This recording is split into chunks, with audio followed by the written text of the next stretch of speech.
Des gyrophares, des brassards de toutes sortes et des cagoules. Après le rassemblement de lundi sur les Champs-Élysées, des policiers se sont regroupés mercredi soir, place de la République. Ils sont 500 regroupés dans le calme. Une agitation apparaît, rapidement contrôlée par les CRS. Il s'agissait d'Antifa, un groupe d'opposition au fascisme. Pour Rodolphe Schwartz, policier depuis plus de 10 ans, c'est l'exaspération qui le pousse à se mobiliser. Les effectifs de police, ils agissent sur le terrain, ils interviennent avec la peur au ventre. Voilà, la peur, elle a changé de camp, elle est plus du côté du voyou, elle est du côté de la police.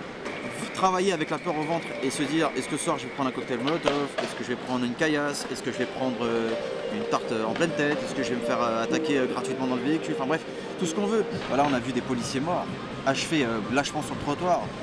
Des mots forts qui résonnent d'une manière particulière ce soir-là, place de la République.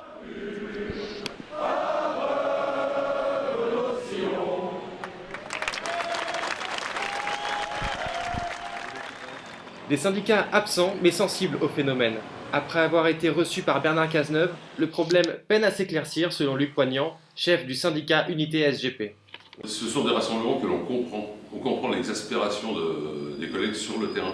Pour le moment, alors, si vous voulez, la réponse qu'a donnée la direction générale de la police nationale, c'est d'envoyer l'inspection générale sur place pour, dans un premier temps, puisque ça avait été annoncé comme ça, pour des sanctions.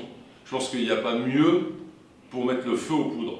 Il n'y a pas mieux pour allumer l'ensemble de la maison de police. Une manifestation syndicale est prévue mercredi prochain, mais d'ici là, d'autres rassemblements spontanés sont à prévoir à Paris et dans le reste de la France.